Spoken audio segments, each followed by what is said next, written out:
Good evening. It's 7 o'clock. My name is Scott Kisner. I'm the superintendent of schools. I want to first start and thank everyone to come out tonight.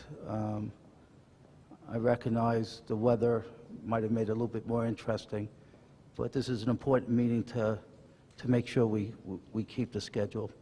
I want to first recognize school board members that are here, Ms. Patricia Healy, Ms. Jamie Decatur, Ms. Irene Egan, Ms. Pamela Young, and Dr. Sarah Chase. Mr. McCosker had a family emergency tonight, so and Ms. Holly Hazard, and so he could not be here. I also want to recognize we have a few principals that have joined us. I want to thank Ms. Foreman, principal of Stafford Elementary School, Ms. Austin, principal at Kate Waller-Barrett. I want to thank Dr. Smith, principal of Stafford Middle School, for helping us set up. And I want to recognize Ms. Carrie Neely, who's our chief elementary director officer. So this is our second meeting, and there were some things that we learned from the first meeting that I want to just go over. So at the first meeting, there was more people at the first meeting, and we had a lot of interest for questions to be asked. And what we forgot to do, and I think we've shared this already, is to ask people just to put one question on a card. Because what happened at the last meeting, and Cherie, Ms. Johnson will come up in a few minutes to talk about the process, of some people, because we didn't tell them otherwise, put maybe 2 or 3 different questions on the same card. And to be fair to people, we want to try to get to as many questions from different people. The other thing is, some are not as many questions as comments, and we're trying to really address questions and less on comments. We're going to go over the schedule. There's going to be 2 nights where the school board's going to have dedicated time for public comment, and we hope you would take advantage of that opportunity. The other thing I want to mention, that I'm just going to start with this, and it was there were questions asked last time that we did not address, and I want to address it right now before we get into the presentation by the consultants. The question is, how are we addressing the diversity in the redistricting? And so let me address that. So diversity that we're describing, or most interested in, is how does it impact class sizes, how does it impact building capacity? We all could have different definitions of diversity. The one area of diversity is children, and I want to just make a comment, and hopefully I say it respectfully, okay? About 33% of our children that attend Stafford Elementary School, based on an economic model, qualify for free and reduced lunch. Great children, great families. Just so if you're interested, the state average is 44%, and Stafford is 33%. But that number, not so much the reduced part, it's free and reduced, it's the free part. That percentage, depending on if you exceed 30%, but it's not 30% just in 1 year, it's over 3 years. If your school has 30% or higher on free. So and I know there's some people, and I appreciate you coming back, came to the last meeting, and the slide that we showed does not really address what I am speaking about. It showed free and reduced, not just free. So tonight, and we didn't have time to switch it, but tomorrow morning, you could go, and every document that we are presenting, we are posting on our website on the redistricting section. So what I'm sharing with you right now, tomorrow, early tomorrow morning, if you are interested in this, you could see what the free number at the school in which you may be attending or at the school that you currently attend. What I will tell you, though, is that there's a lot of criteria that the school board has in their policy to look at for redistricting. And we had to make a decision of what are the criteria that are most important. I just share with you is that when you look at, so what you will see when you go to the website tomorrow is the current free and reduced lunch based on free, reduced, and collectively. And then you'll see Plan A and Plan B. And you will see that from the range from the highest school to the lowest school in this year and in Plan A and Plan B are pretty much the same. Do individual schools change? Yes. But does the division as a range? No. The other thing I would just say, and I'm not even saying you're saying this, but you might be thinking this, how does that really impact academic performance? And my answer, and I will tell you this is from many, many years' experiences working in school systems with 70, 80, 90% free and reduced lunch, that it doesn't impact. It doesn't impact if you have strong leadership, strong teachers, and great support. And truthfully, what's been somewhat satisfying to me, many of the comments that we received from parents to stay in the schools in which they are currently attending are schools that have one of our highest free and reduced lunch rates, which just again reinforces that those parents that are commenting have great satisfaction in the school that they're attending. Every single comment, I just want to make sure before I forget this, every single comment, and there's been a lot of emails, and we appreciate them, and we're trying to respond to ones that are very specific questions, are being forwarded to every school board member. And every question that's being asked, so we just had one 2 days ago, so we got to give us a little time. We are posting the question and the answer on our website. The other question that might be wondering is children who are English language learners.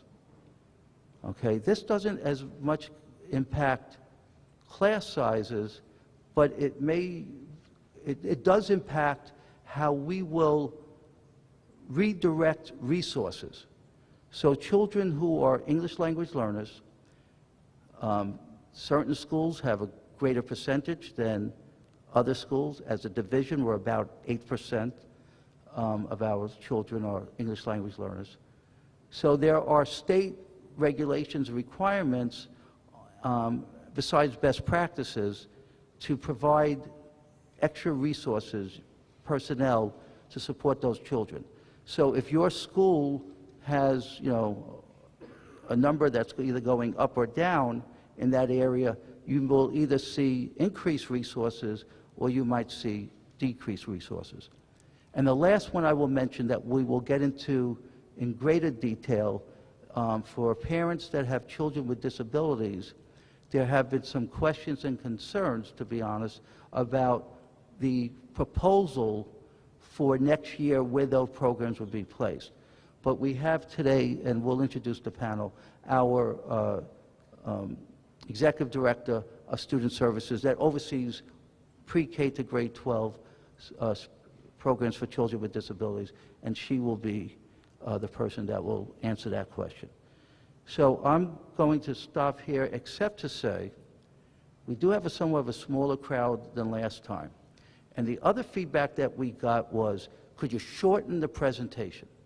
Okay, so we are really shortening the presentation. It'll be 10, 15 minutes the most.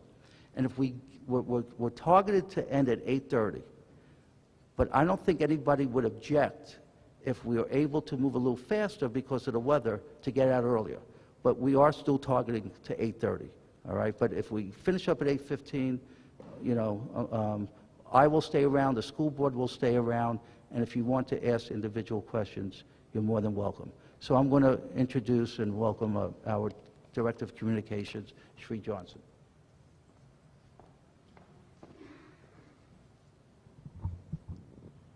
Good evening. My name is Sri Johnson. I'm the Director of the Office of Strategic Communication and Community Engagement. Many of you may have received note cards at the front door.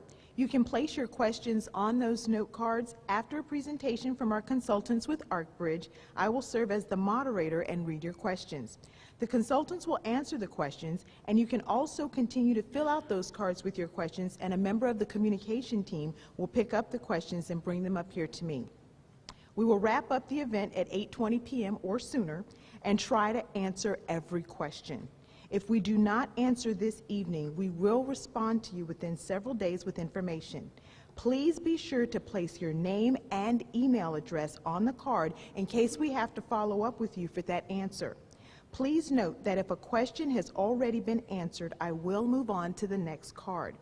This can be a frustrating time for some, but please remember to be respectful. Do not shout out questions. I will only respond to the note cards. There is another meeting coming up on January 23rd at H.H. Poole Middle School. That meeting also begins at 7 p.m. and ends at 8:30 p.m. You can also attend 2 school board meetings on February 12th and February 26th and voice your concern during the public comment section. Right now, I would like to introduce our panel. First up, we have Dr. Scott Kisner, our superintendent, which you just heard from. We also have Ms. Prateet Mathur with ArcBridge, our consultants. We have Mr. Scott Haran, our assistant superintendent for operation, followed by Mr. Matt Towson, supervisor of planning and GIS. And next up, we have Ms. Barbara Lancaster, supervisor of special programs and transportation. And last but certainly not least, we have Ms. Wendy Martin Johnson, our executive director of student services. And at this time, I would like to introduce our consultants with ArcBridge for the presentation. Thank you.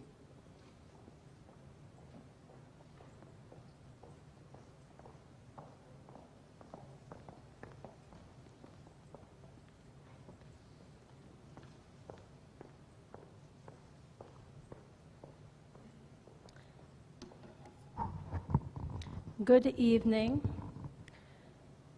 I'd like to welcome you all to the second town hall meeting for elementary school redistricting. My name is Prateet Mathur, and I will be your presenter today.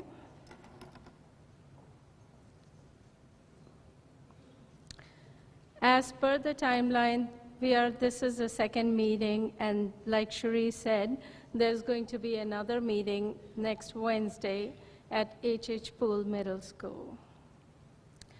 Today, our goal is to present 2 plans for the SCPS elementary school attendance areas. These plans are based on the SCPS criteria, redistricting criteria that was provided to us.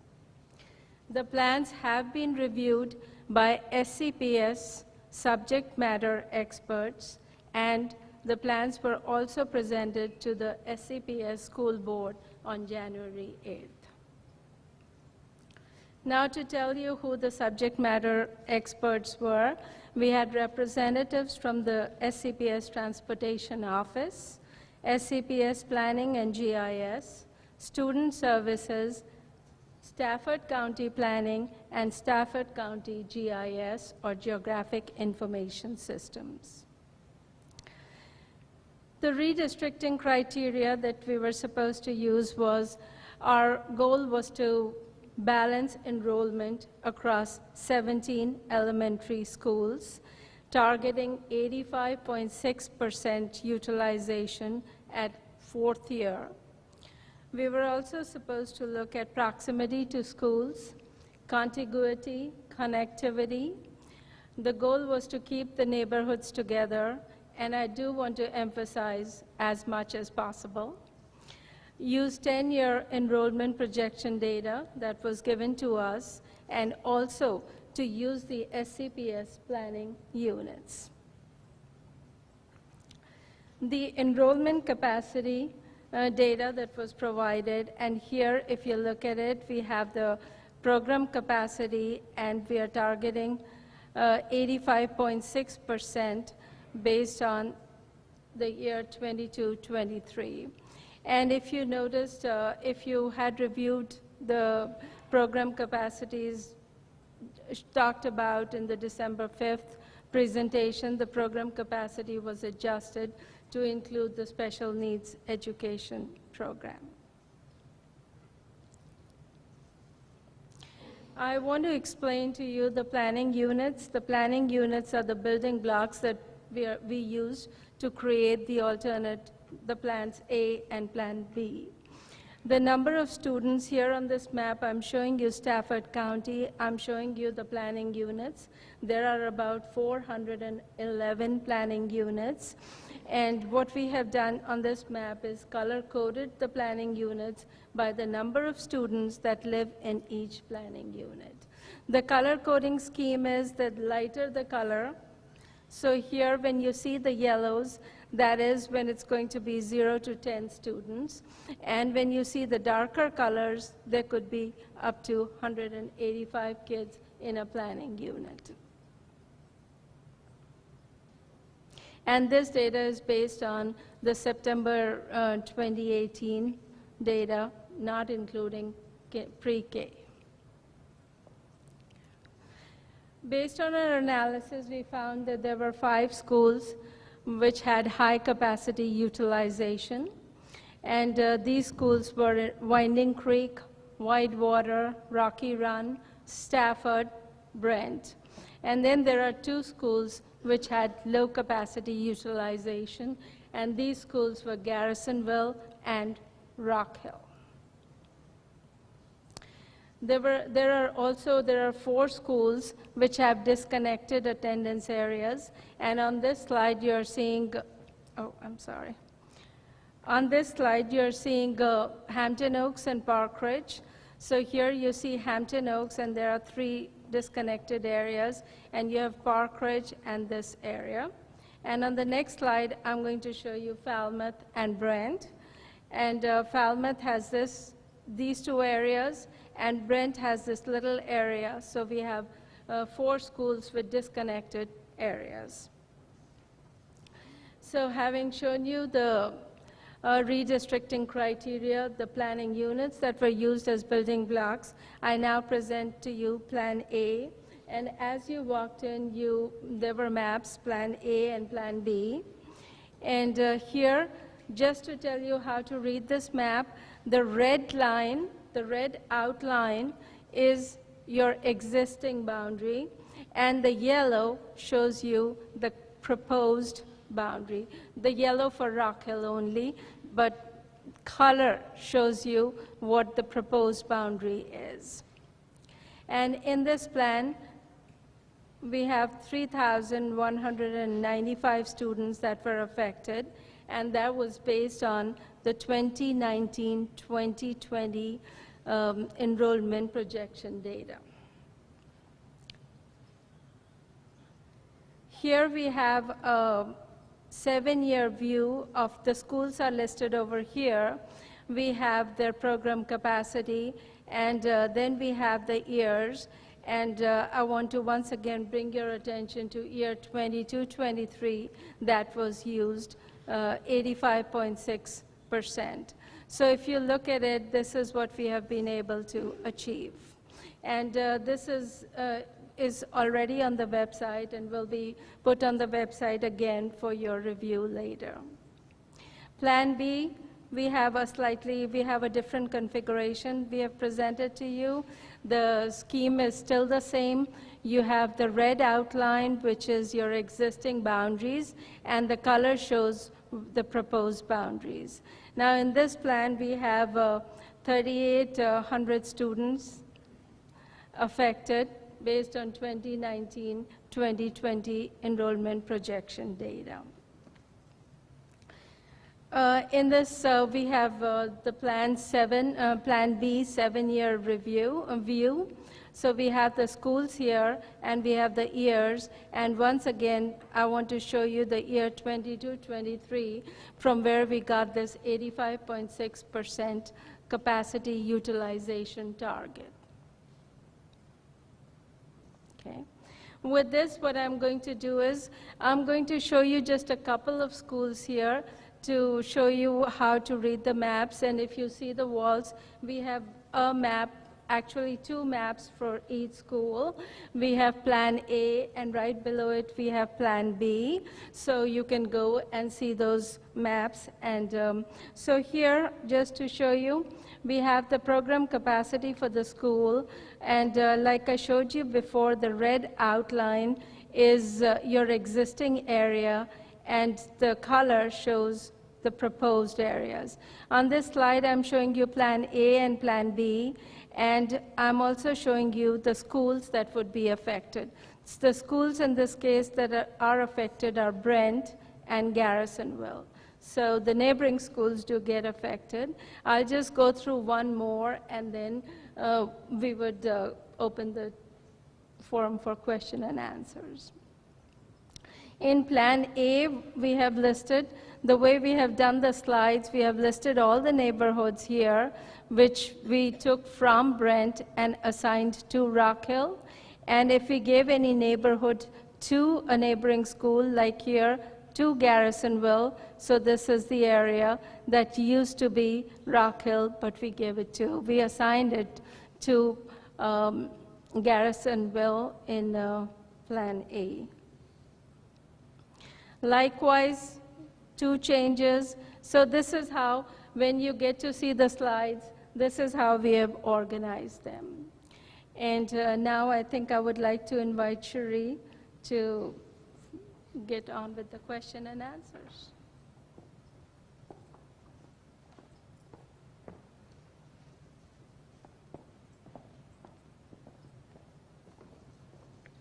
All right, thank you so much. So at this time, we will move to, thank you. We will move to the question and answer period. Okay, our first question. What would be the range of capacity values if the low incidence classes who struggle the most with change were left at their current schools?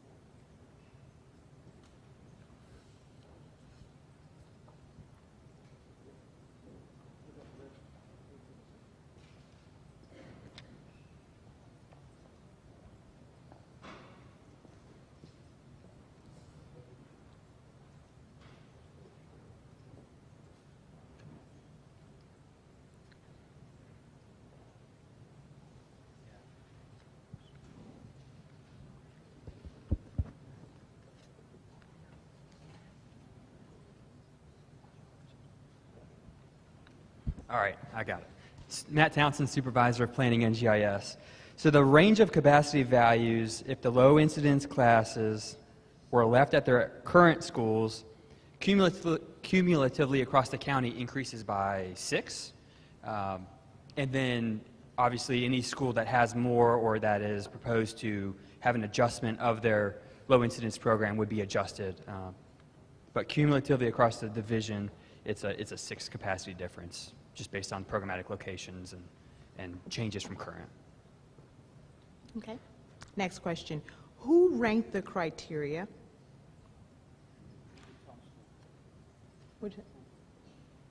The school board? Okay, school board. Next question. How will Moncure maintain its strong PTO and volunteerism with such a great increase in students living in poverty and with limited English proficiency? I think this is a question that was addressed Tuesday night.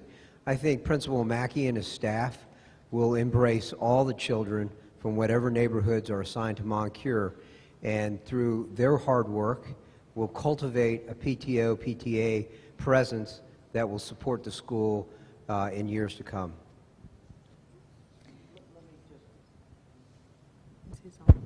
Let me just clarify when I said school board. The school board, if you go to the school board policy, they have a list, a lot of criteria, I don't know, 15, 16, a lot of them. So these come off that list. Okay. Okay. Next question. Would you consider blended proposals?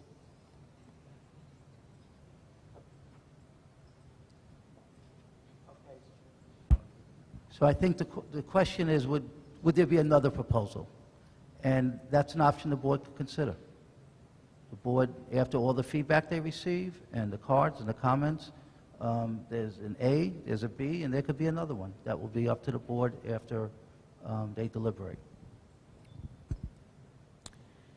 Next question. Please explain the purpose of taking Moncure from 5.7% limited English proficiency to 18.94% limited English proficiency, Plan A, or 22.34% limited English proficiency, Plan B, both which are the highest percentage for any elementary school in the county. Please explain. So it's to keep as close as possible proximity of the school, those neighborhoods that are closest, the children in those neighborhoods, if they qualify for English language services, then they go to that school. And the services, the resources, follow the children. So again, that's the answer. One of the goals of this redistricting was to keep neighborhoods together as much as possible. Please explain how Plan A and Plan B even come close to meeting this goal.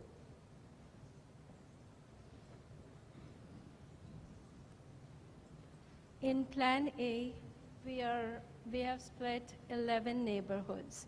And just to tell you, Stafford County has 766 neighborhoods, so just splitting 11 is less than 2%. And in Plan B, we have split 16 neighborhoods, and that is just 2%. So we did as much as possible.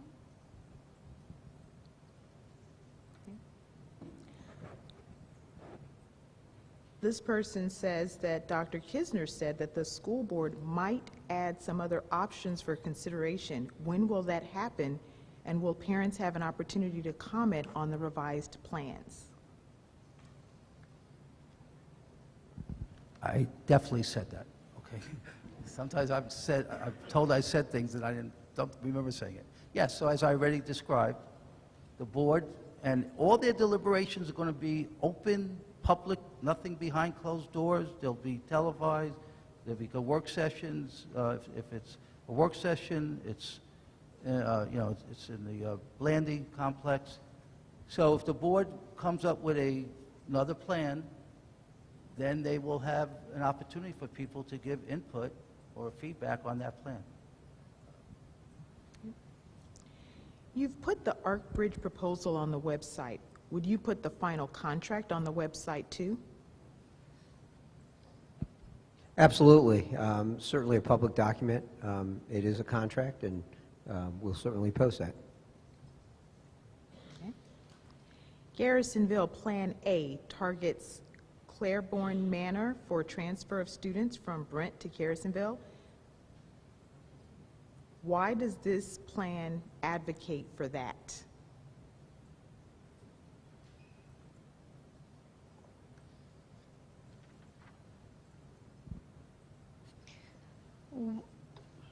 In Plan A or in Plan B, we are looking at redistricting criteria. We are looking at proximity to schools. We are looking at connectivity and contiguity. And most important, we are targeting 85.6%. So we will look at what you are saying here, but those were the reasons. We were using the redistricting criteria and knowing that Garrisonville and Rock Hill are the ones that could take more students, we were trying our best to balance it out. Why did we prioritize attendance zones over neighborhoods attending same school?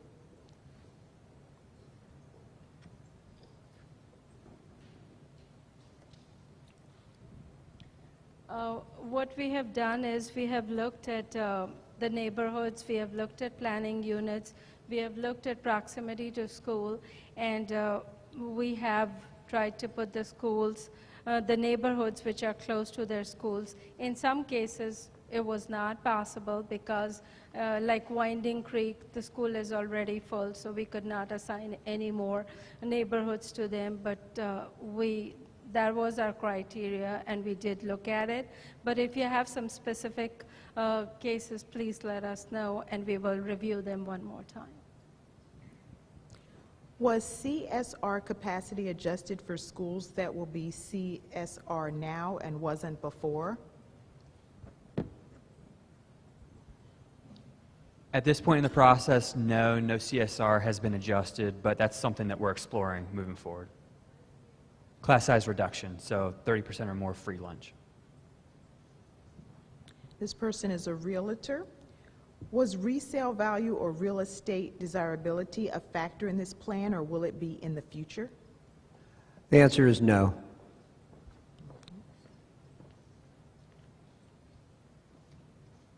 Why did we do a redistricting to try to move England Run area from Brent 2 years ago, and now we are moving them but are now sending a new neighborhood right around the corner to Brent?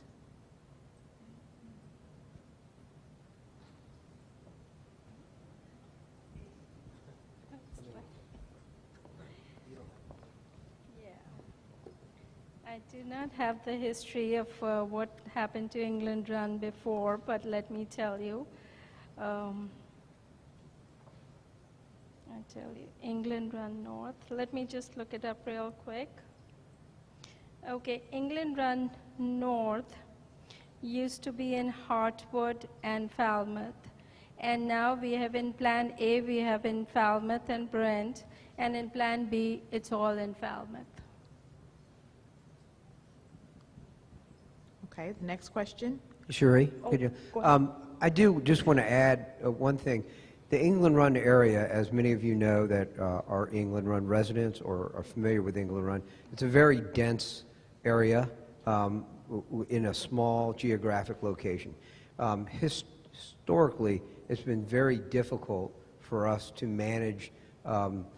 We're trying to manage that density with the elementary schools that are around there. So it's been a struggle, a challenge in the past, and therefore the history of why did we move. Again, we were trying to relieve overcrowding in certain schools, and so the school board wrestled with that. They looked at the different options, and at the time that appeared to be the best move when we sent certain England Run neighborhoods to certain elementary schools. Things have changed, growth has occurred in different areas, and hence our consultant has looked at it with independent eyes to see what they feel is the best approach for the redistricting. I just want to mention that England Run North has 134 students. Was the data set that was improperly coded the one ArcBridge used to do the redistricting analysis? The data set that was provided to us, the only thing that may have been different was the minority and the free lunch information, but the rest of the data was good, and we used the correct data for redistricting analysis. Why isn't elementary school number 18 already in the CIP, and when will it be?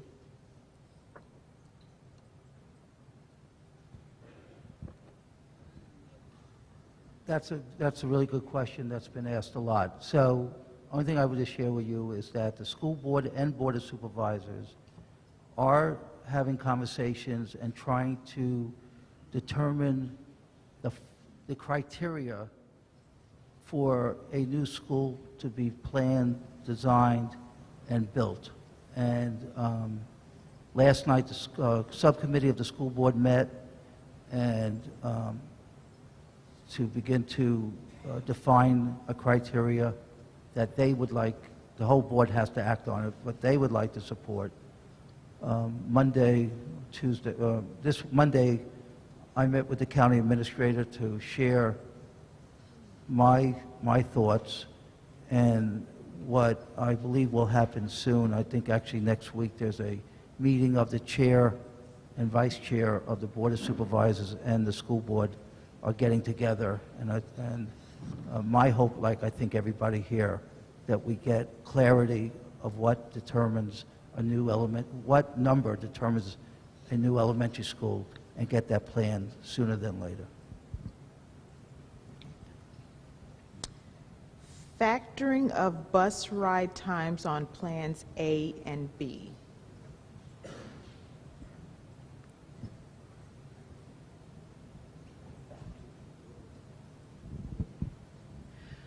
The factors that we looked at in when we were reviewing it were current bus times based on current data, which is what we have to work with, and anything that would be concerning to be brought forward to the panel and the board. And we saw nothing that was concerning as far as bus rides, but it was the times that we have based on current data versus what we were looking at. How far on average do currently disconnected kids travel through other school zones?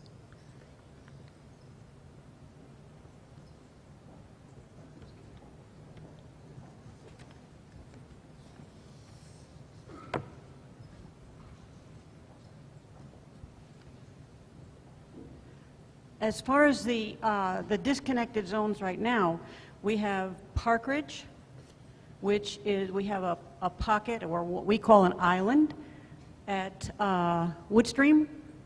And for Hampton Oaks, we have the two sections that are up on Route 1, Jeff Davis Highway, and they head south and go to Hampton Oaks.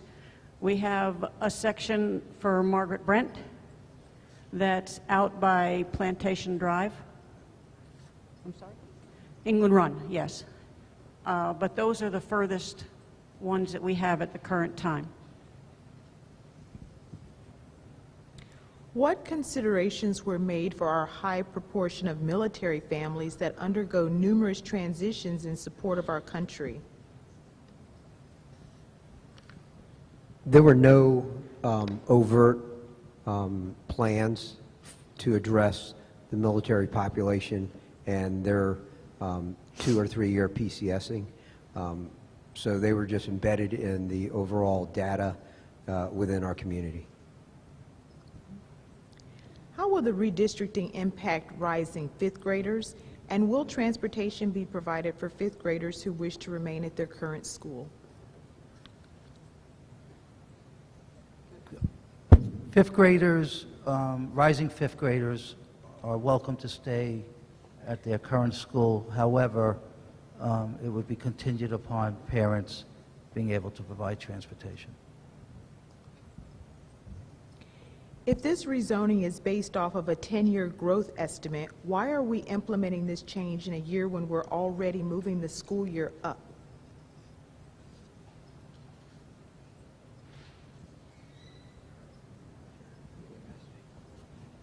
The redistricting timing aligns with Rebuild Moncure Elementary School opening up, which adds capacity to the northern area of the county, as well as North Star Early Education Center opening up, which alleviates approximately 19 to 20 classrooms across the elementary schools across the county. So it aligns with that, with all that added capacity at all of our schools, or most of our schools. The RFP called for 3 to 5 plans. Why are we only seeing 2 presented? This particular question was asked Tuesday night, and the response was that as we started to evaluate what product we wanted, staff, along with Dr. Kisner, felt that the development of 2 plans was adequate for the school board to receive, and therefore that's the direction we came. The 2 to 3 was just a planning figure in our RFP, and then we started to whittle it down to 2. We felt 2 was appropriate. What motive was the benchmark or the basis the plans attempt to address?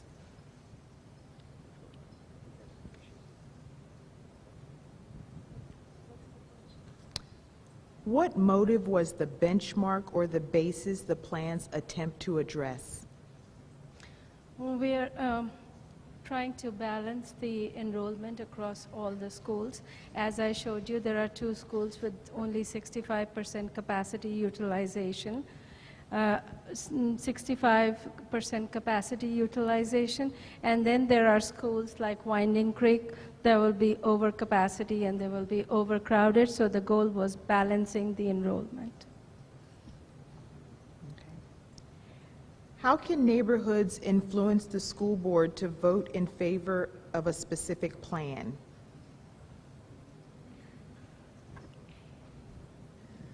Well, certainly, you know that there's email, Facebook, and other avenues for the community to convey their thoughts and ideas to the school board. We also have them tonight in collecting these cards. So any communication with your school board member is the way that you should voice your opinion or your desire for one plan over the other. Okay. We have 2 cards back to back. Let me just maybe edit that a little bit. I would do less Facebook. Truthfully, a lot of our school board members are not on Facebook. I mean, I know that's your right to go on Facebook. But you won't be talking directly to the school board. So if I understood the question, how could we influence the school board? I think you're doing it tonight. A lot of you have been sending emails. Again, come to school board meetings. But, social media, I understand that I'm on social media, but I don't want you to be the impression if you put something on Facebook, all 7 school board members are seeing it. Okay. We have 2 questions back to back from 2 different people, but they're very similar, feeder patterns. One question is, what is a feeder school or pattern? And then the second question, how many schools or students will go to different middle schools and high schools than their peers? Okay. Feeder pattern is, so Stafford County doesn't have a true feeder pattern where this group of 3 elementary schools feeds into this one middle school and these 2 middle schools feed into this one high school. What we have in Stafford County is mainly geographic progression, so every address carries an elementary school assignment, middle school assignment, high school assignment. So that would be the general term of the feeder pattern, so just how you progress throughout the school division across the school levels. Oh, sorry.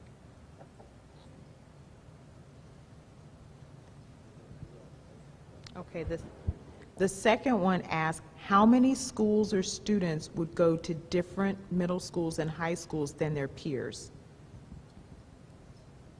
Yeah, we certainly don't have that data at our fingertips. I'm not sure how easily it would be to collect it, but we do have, we can look into that and find out if we can provide that.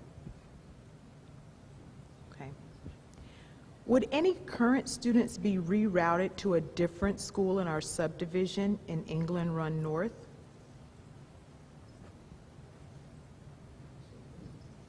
Would any current students be rerouted to a different school in my subdivision of England Run North?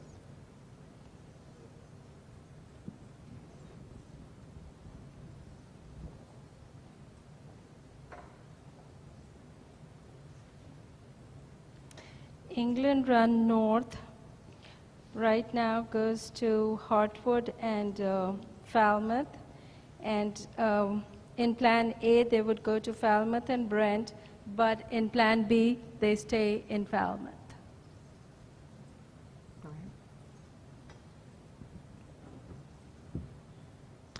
Can we use the lessons that we learned from this painful evolution to have the school district put pressure on the county government to stop overdeveloping Stafford? Can you do this?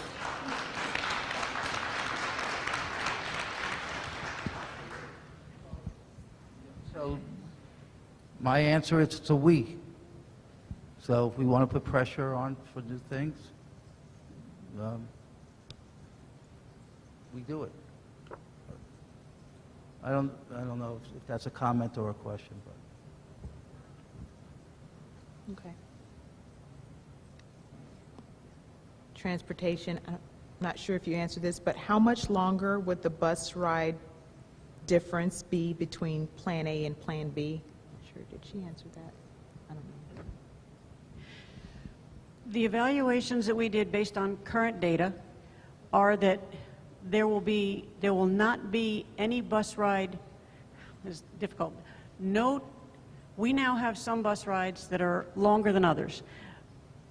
There won't be a longer bus ride in that district. It might just change which students are on the bus longer or shorter, based on now that the students will be going to a school closer to where they live. But there, from what we can see with current data, there won't be a longer bus ride in any particular district than there is now. It will just change which students. How will student achievement outcomes be evaluated as a result from redistricting impacts?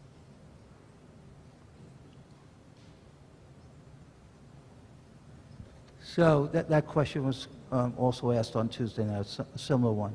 Yeah, so again, the quality of instruction that your children will receive, and I say this because I'm in the buildings often and look at the data, I feel very comfortable saying it. We have 17 really good elementary schools, and in our elementary schools we've got really good teachers and we have really good leadership. And what we do know that schools that keep on growing will also have larger classrooms and larger number of children in a room, and rooms will, special rooms could potentially be removed, which is already occurring. So if we continue on this trajectory that we're doing, I could see adverse impact. What we're trying to do is balance the 17 schools, but the quality of instruction, I'm very confident will remain strong regardless of what school your child goes to. Well, there's a lot of ways of measuring it. Of course, the one that measures everything is the standards of learning. That's one. I'd rather not that be the only measure. I think it will be parental and parental and student satisfaction. There'll be a survey that you'll be getting in the spring, a new survey that, well, actually, let me strike. I think that they're not doing the parent part this year. The state's implementing a new survey, but I think that's going in the following year. It's going to be test scores. It's going to be children that are given opportunities such as what we've been calling maker spaces, spaces where children could work critically together, work collaboratively together, protecting art rooms, music rooms, and so on. So it's going to be the educational experience along with achievement. There's another assessment, I don't want to, there's something called the PALS assessment that we evaluate. So we'll look at the data, but we do that now. Okay, you could go on the Department of Ed website, you could go on our website, and you could compare, if you want, all 17 schools at this moment.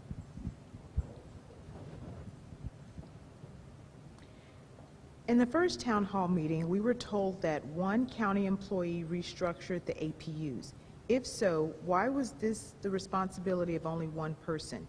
Did a committee or the school board approve these APUs, or was the work of this lone employee accepted without oversight?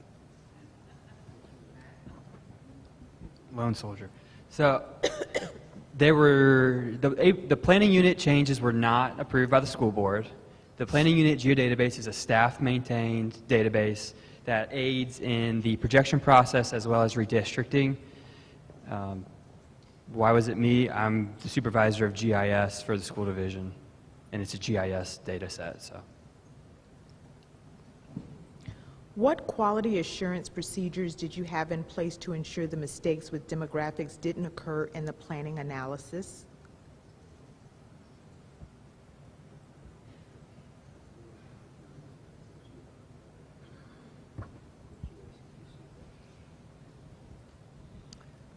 And the way we did our QA/QC analysis was we looked at the maps, we looked at the data, and we looked at the percentages, and we shared it with the subject matter experts so that if there was any anomaly or anything that they did not expect, they would show it to us, but that was our QA/QC process.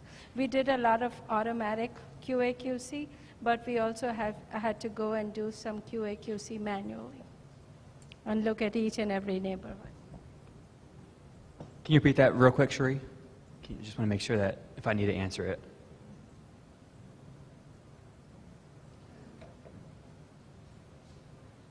Yeah, I want to. What quality assurance procedures did you have in place to ensure the mistakes with demographics didn't occur in the planning analysis? So, as I understand it, the planning analysis did not incorporate the demographics real time. They were more summary statistics that were calculated after the consultants prepared the plan. So, they didn't have an impact, to my understanding, of plan creation, just in the summary tables that supporting data for the two plans. I just want to add on, what we did was we worked with the numbers and not the demographic characteristics. They were whatever was provided. So Matt did the QA/QC and gave us an updated. With the shortened summer this year, how are you going to ensure a smooth transition and appropriately place students in the new schools?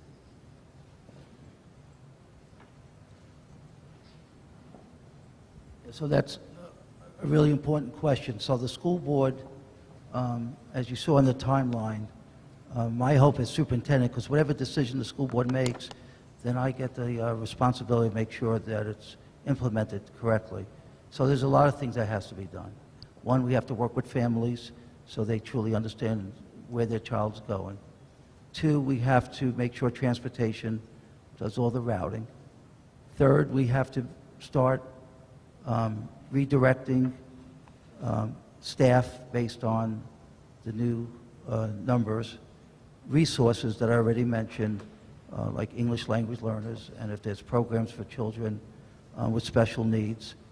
So there's going to be a significant amount of work that needs to be done by the time the board takes final action to the time your children return in middle of August. Who made the proposed changes to the low incidence program placements, and were elementary administrators consulted?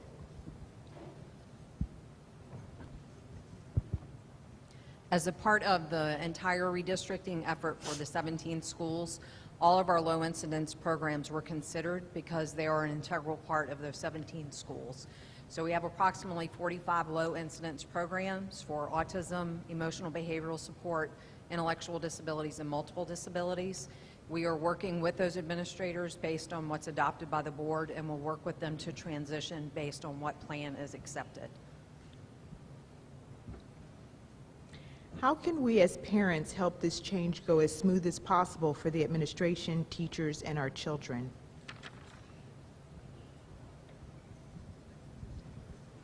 So one of the things that will definitely occur, the principals, once the redistricting plan is approved, will start having a number of open houses and inviting families that will be new to that school and begin to discuss, have a dialogue on the partnership between home and school, and be able to answer questions and also address the question that was just asked and what parents can do to help. I will just tell you real quickly, in the last school division I left, we redistricted the whole school system, but parents that were currently at that school did an open house for new parents at that school. And that parents found that to be very positive experience because they could hear from parents on their perspective of the school and what were some of the parent partnership activities.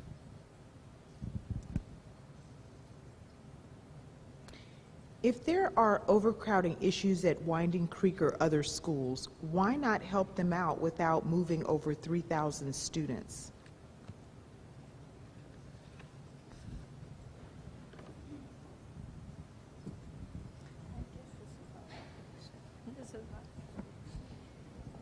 I think this question has been answered before. The goal of the redistricting was to balance across the entire division and all 17 schools. So we're just not localized, we're not focused into one area, just Winding Creek. As was presented, we have 5 schools that are at 90% or thereabouts and above, and so we're concerned with that. And so we have some schools that are very low in utilization of their capacity. There are a number of schools in between those that need to be adjusted also. So we looked at it holistically at a school division to try to balance all 17 schools.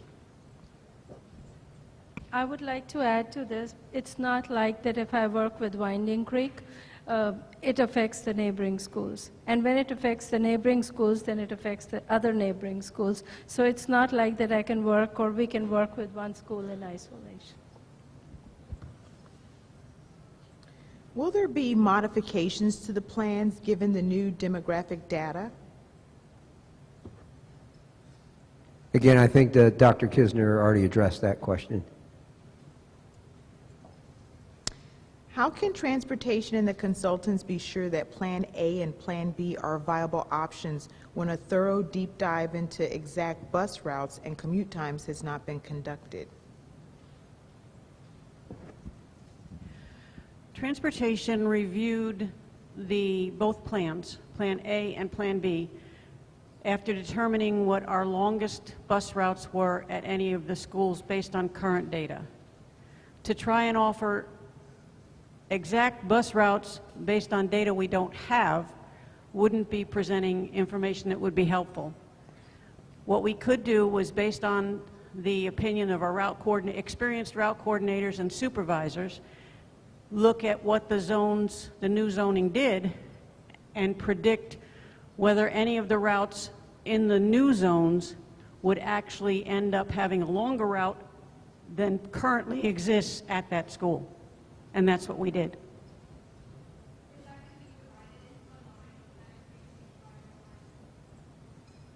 Okay. You're welcome.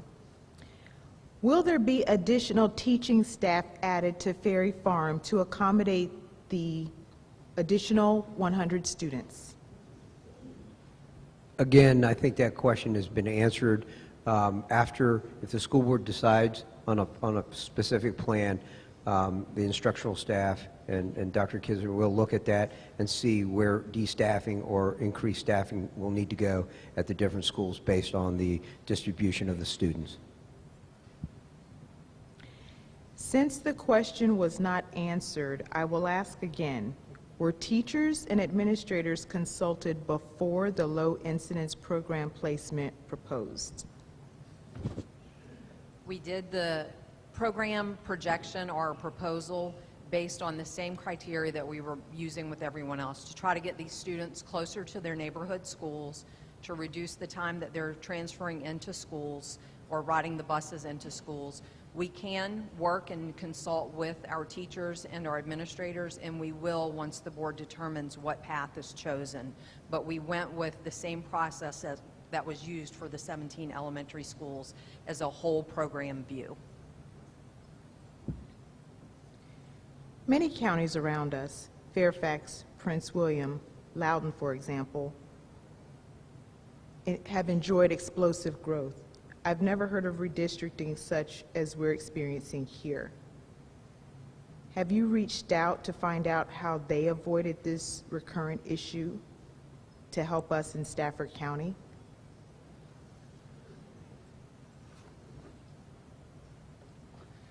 So I used to work for Prince William County Schools. They redistricted every year, sometimes multiple times a year. And this is by far, from a community meeting perspective, this is as best behaved as I've ever seen community meetings.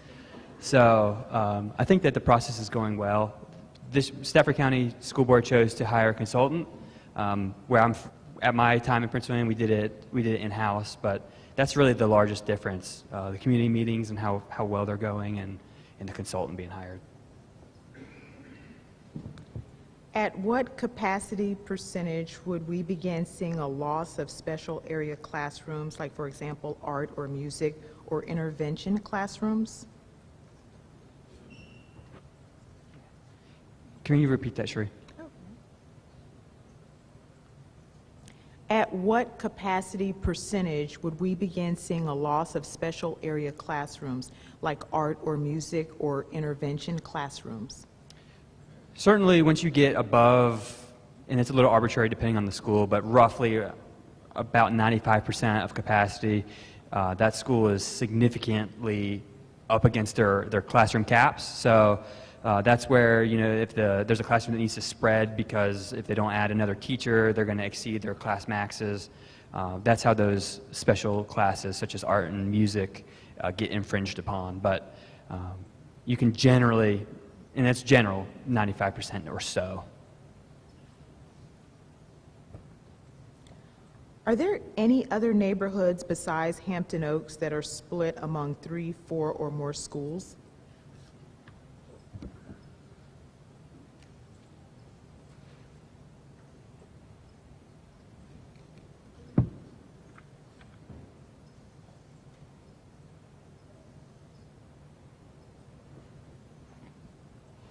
Hampton Oaks was, the existing boundaries of Hampton Oaks divides the neighborhood into Winding Creek and Hampton Oaks.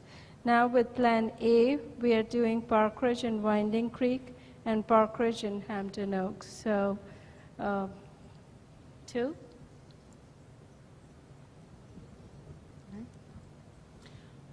What is the best way? Oh.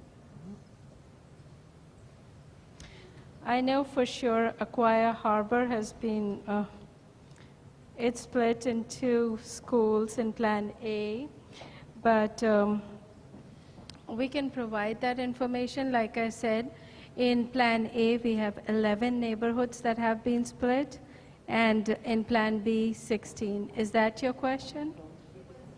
I can read the question again.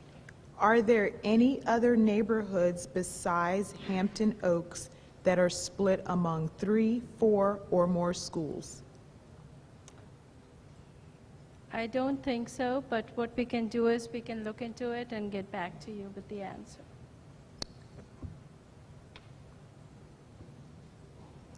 What is the best way to fund a new elementary school?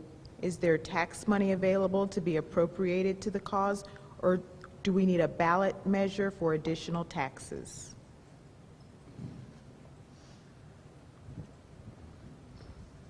So, obviously, the school board doesn't have the authority in Virginia to appropriate money for a new school. So that's the Board of Supervisors. The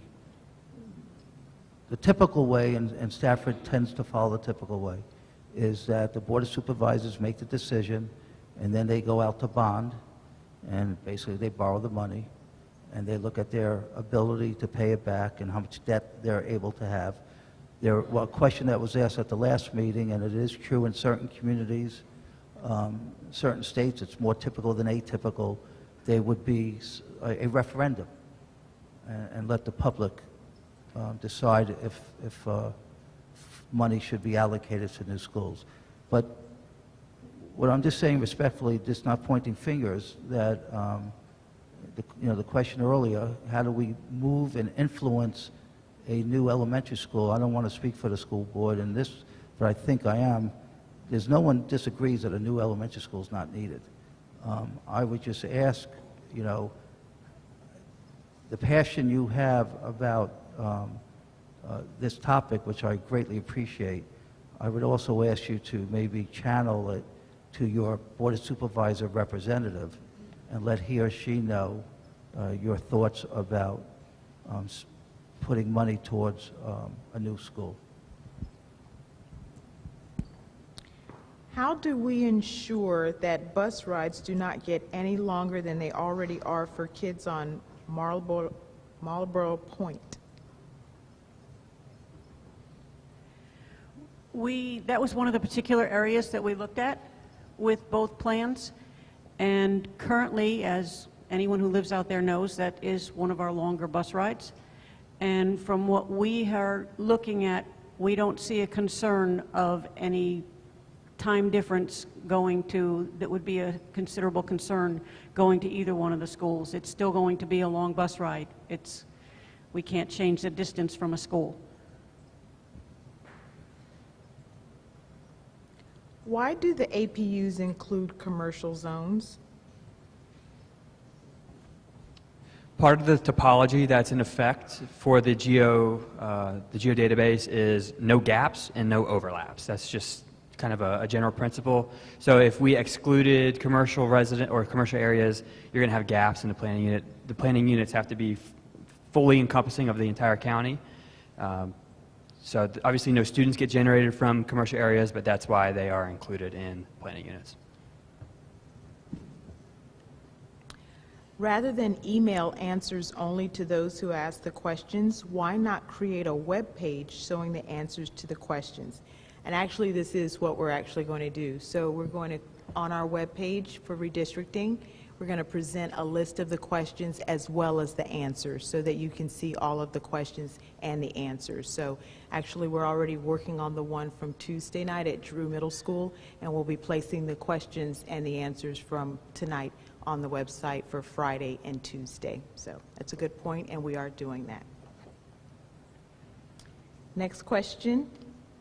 Why did the nice young man double the APUs in our county? How did the nice young man do this? Is the school board okay with this? Thank you. Thank you. The planning units were reduced in geography because it allows finer resolution when you're trying to balance enrollment across multiple schools, as well as it by separating the unit types. So if you have one area that has townhouses and single-family houses all in one planning unit, for the projection process, it's cleaner on that side of it if you break out the unit types for like density. So that was part of the planning unit redesign, and as well as reducing the size of them to increase the resolution that we can get through redistricting efforts, as well as creating finer areas of adjustment throughout the county.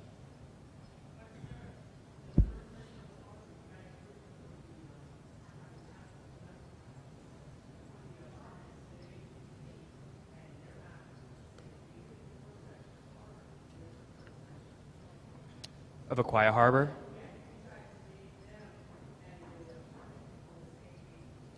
The apartments, the Aquia Town Center. I believe that actually, I'll have to take a look at that, but I believe that Aquia Town Center is its own planning unit separated from that beginning of Aquia Harbor, but I'll take a look just to make sure. Sure. Okay, moving on to our next question. How many countywide elementary redistricting of the same scope as Stafford County has Arkbridge completed?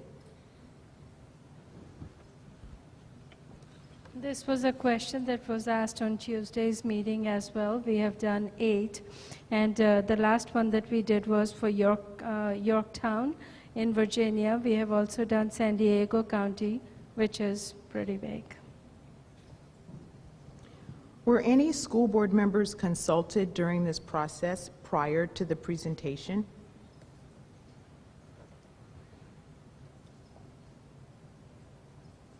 No. The board intentionally hired a consultant to keep it as objective as possible, and they learned the information just at a school board meeting. And so it was an intentional decision to hire outside people like Matt and Scott that have expertise to help drive the decision. But at the end, the school board makes the final determination of the redistricting plan. Why was Stafford listed as top 5 capacity at 90% and then shown 79% for 2019-2020?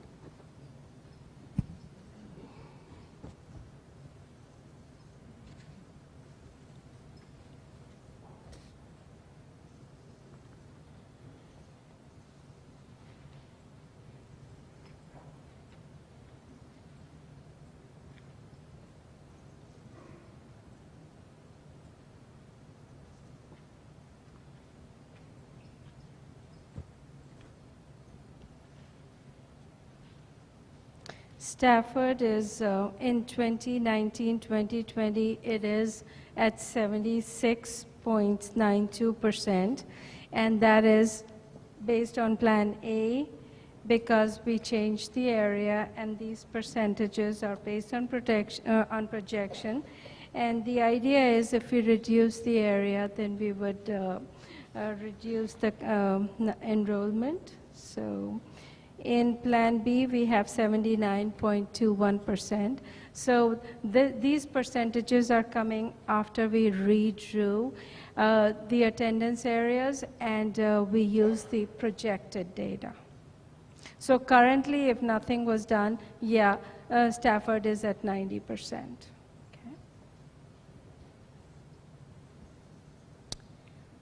Is program capacity based on the occupancy rates as determined for each school by the fire marshal? Yes. Oh, go ahead. No, it's not determined by occupancy load of the classrooms. It's determined based on staffing standards that are approved by Stafford County School Board, as well as programmatic restrictions that exist in each and every school specifically. Please explain, because I don't understand, how the creation of Plan A differed from the creation of Plan B. Were different criteria prioritized? For Plan A and Plan B, we use the same criteria, and we just wanted to present you with two options, but the criteria was the same, which is balancing enrollment across 17 elementary schools. Will parents who work for Stafford County Public Schools be able to choose where they want to have their child go to school? Yes.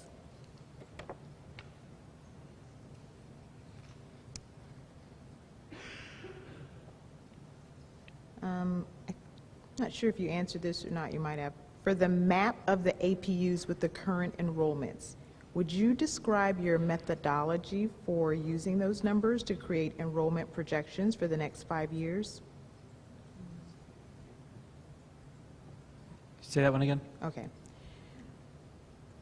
For the map of the APUs with the current enrollments, would you describe your methodology for using those numbers to create enrollment projections for the next 5 years?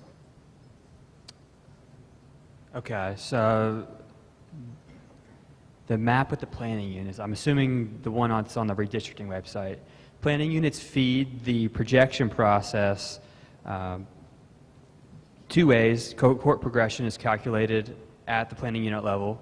That encompasses in-migration, out-migration, as well as transiency within the school division. And then also new development that's occurring. So when a new development gets proposed, it's placed on the map, it's converted to a centroid, and then we know exactly what planning unit to allocate those units. That is how the planning units are integrated in the projections, as best I can answer. Okay.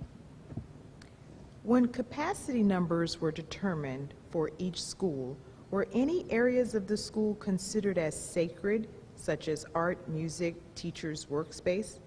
Sacred meaning they would remain as art, music, and not made into classrooms? Yes, the art and music classrooms were left off of the classroom inventory. They are assigned 0 capacity. Specific resource space needs that exist at every school, which is a data-driven model, so we have the number of reading specialists, math specialists, focus teachers, SLD teachers, etc. Those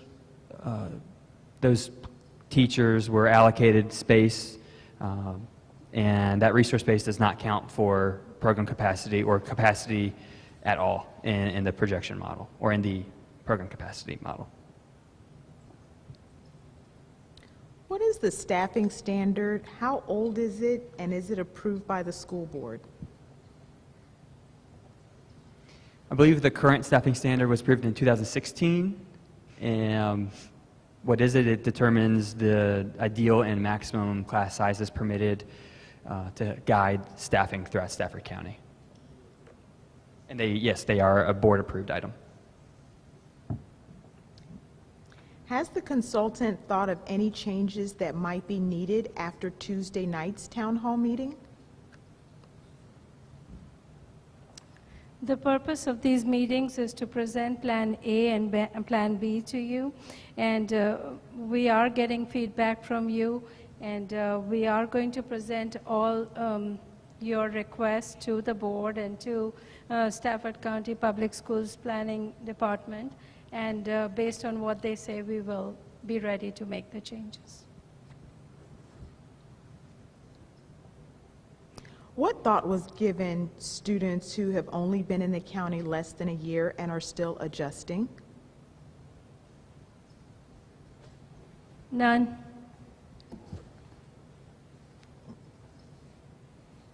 Okay. Sorry. How will these changes affect the teachers directly?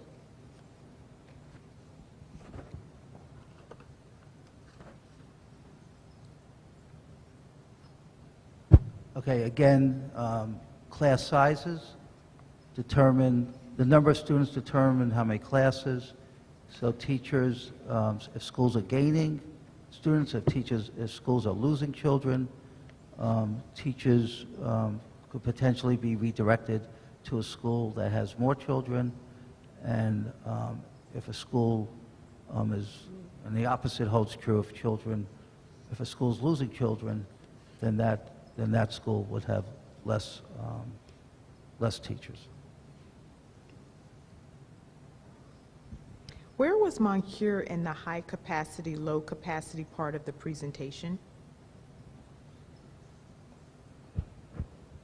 Moncure is not in the low capacity or the high capacity categories.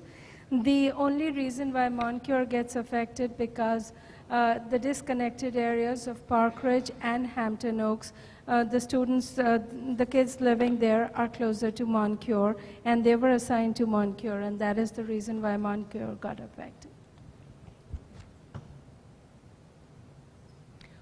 Why is Austin Ridge being considered to have part of the subdivision split under Plan A?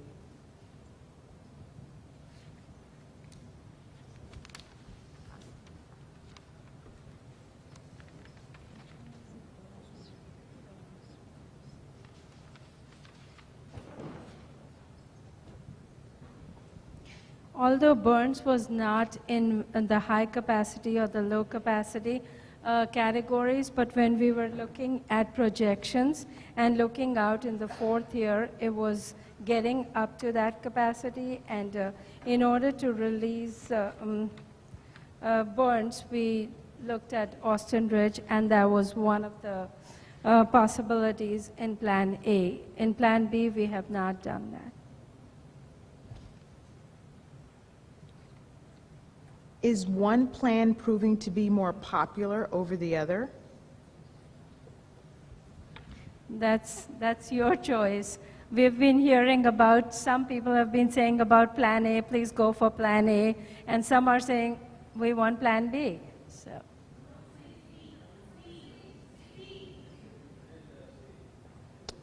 So this... So Oh, they're go ahead. really, exactly as she described it. It's Plan A and Plan B, and people, depending on how they're impacted.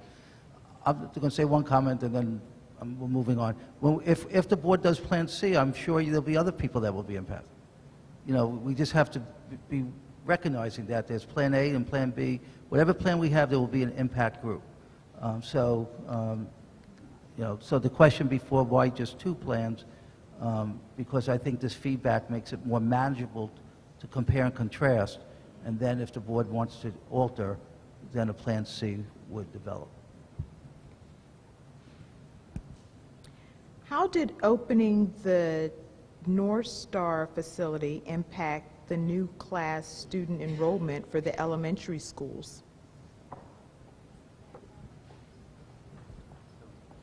So the North Star Early Childhood Education Center is the former Fredericksburg Christian School that the school division acquired earlier this year, or late last year.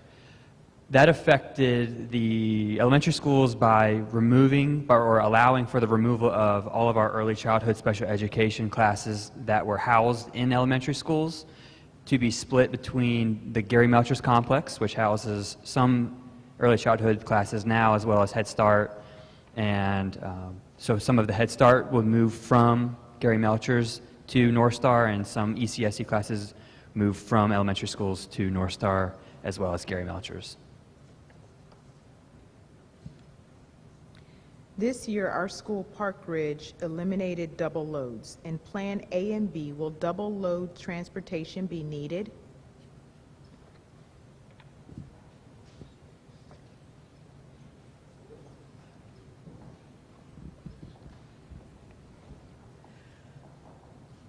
When we look at the plans for transportation, planning double loads isn't something that we do deliberately. We have to look at what the capacities are, what the transportation situation is, and we'll just look at the information at that time. But we're always looking to try and do away with double loads. Have you talked with the current administration at Moncure about losing roughly 72% of their current student population? I think Principal Mackey and his staff have been in consultation with members of the central office staff about that. He certainly is embracing the proposed change, and he'll do it like all the other principals are going to. They're going to accept the kids that come to their school. So he is aware, and his staff is aware. As a teacher, I would argue that balancing demographics is an integral part of balancing school populations. While Arkbridge did not use that criteria, does anyone on the panel feel that demographics should be a part of the bigger picture?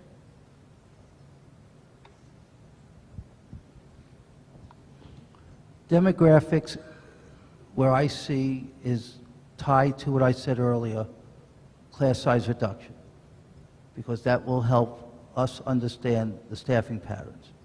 Again, the children in our school system, regardless of their background,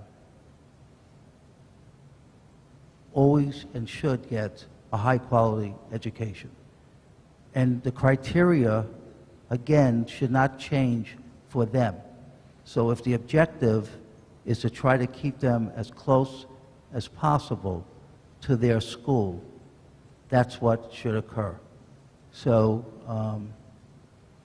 while you might see some fluctuation in certain demographic groups, specifically what we call free and reduced lunch or economically disadvantaged based on the federal language, and English language learner only means that those children who qualify for English language services or meet the criteria are now going to schools that are tied to the criteria in which we shared.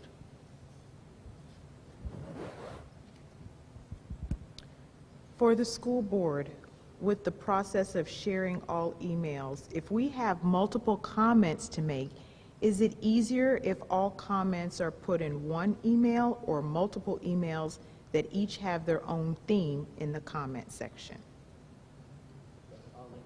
School board.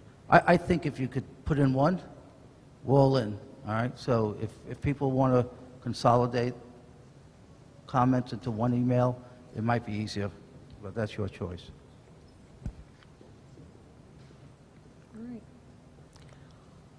Well, this concludes the meeting. Thank you all so much for attending. The next elementary school redistricting meeting will take place on January 23rd at H.H. Poole Middle School. And again, we have two school board meetings, February 12th and February 26th. And you can also voice your concerns during the public comment. And again, we will post all of the questions and answers on our redistricting page on the school division website. Thank you so much, and please be safe getting home tonight.